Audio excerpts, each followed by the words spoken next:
Praise the lord. మన ప్రభువైన యేసుక్రీస్తు నామములో అనుదిన దైవ కృపా కార్యక్రమం ద్వారా ఈ మాటలు వింటున్న మీ అందరికీ ప్రత్యేకమైన వందనాలు తెలియజేస్తున్నాం. నా దేవుడు మిమ్మల్ని ఆశీర్వదించి దినమంతా కృపనిచ్చి నడిపించును గాక. ఆమేన్.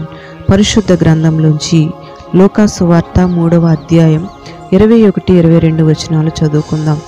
యేసు బాప్తిస్మం పొంది ప్రార్థన చేయుచుండగా ఆకాశం తెరవబడి పరిశుద్ధాత్మ శరీరాకారముగా పావురము వలె ఆయన మీదికి దిగివచ్చెను. అప్పుడు నీవు నా ప్రియ కుమారుడవు, నీయందు నేను ఆనందించుచున్నానని ఒక శబ్దం ఆకాశము నుండి వచ్చెను. Praise the lord. యేసయ్య బాప్తిస్మం పొందిన ఈ విషయాన్ని గురించి లూకా సువార్తలో మాత్రమే వ్రాయబడి ఉందండి.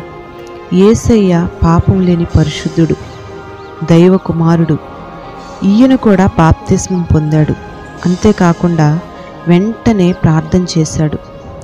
ఎలా ప్రార్థన చేశాడంటే మహదానందంతో ప్రార్థన చేశాడు.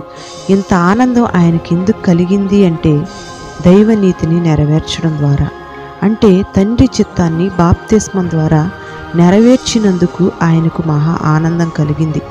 మరి మనము కూడా అనేక సార్లు ప్రార్థన చేస్తాం. ఒకసారి కన్నీటితో దుఃఖంతో ప్రార్థన చేస్తాం, ఇంకొకసారి కృతజ్ఞత కలిగిన ప్రార్థన చేస్తాం, ఇంకొకసారి ఆనందంతో కూడా ప్రార్థన చేస్తాం.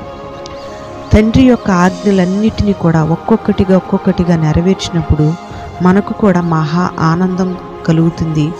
ఆనందంతో కూడిన ప్రార్థన మనం చేయగలుగుతాం. బాప్తిస్మం ఒక్కటే కాదు కానీ మనం ఇంకా అనేక విషయాలలో దేవుని నీతిని నెరవేర్చవలసిన వారంగా ఉన్నాం. Praise the lord. యేసయ్య దేవుని చిత్తం చేయడానికి సంపూర్ణంగా అప్పగించుకున్నాడండి. యేసయ్య బాప్తిస్మం పొంది ఆనందంతో ప్రార్థన చేస్తే పరిశుద్ధాత్మతో నింపబడ్డాడు. సర్వశక్తిగల దేవుడు ఈయన, సమస్తాన్ని సృష్టించిన దేవుడు.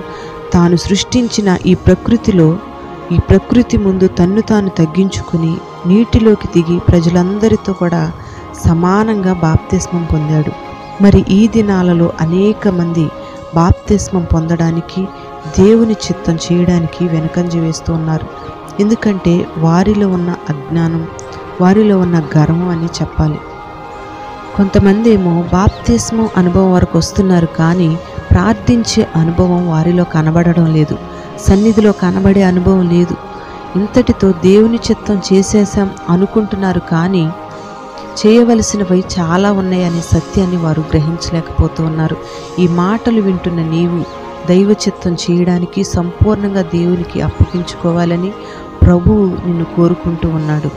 బాప్తిస్మం పొందిన నీవు ప్రార్థించే అనుభవంలోకి వస్తే ప్రార్థిస్తున్న నీ మీదికి పరిశుద్ధ ఆత్మదేవుడు దిగి వస్తాడు. ఆయన నీ మీదికి దిగి వస్తే నిన్ను బట్టి ఆనందించి నిన్ను గూర్చి సాక్ష్యమిస్తాడు. అంతేకాకుండా పరిశుద్ధాత్మను పొందుకున్న యేసయ్య సాతాను తంత్రాలను గుర్తించి సాతాన్ని ఎలా ఎదిరించాడో నీవు కూడా పరిశుద్ధాత్మ శక్తిని పొందుకుంటే సాతాను తంత్రాలను గుర్తించి వాన్ని ఎదిరించగలుగుతావు. ఈ మాటలు వింటున్న నీ జీవితంలో నా దేవుడు దైవనీతిని నెరవేర్చునుగాక. అట్టి కృప నా దేవుడు అనుగ్రహించి నిన్ను బలపరిచి ఆత్మతో నడిపించునుగాక. ఆమేన్. పరిశుద్ధుడా, ప్రేమాస్వరూపి, నీకు వందనాలు చెల్లిస్తూ ఉన్నాం.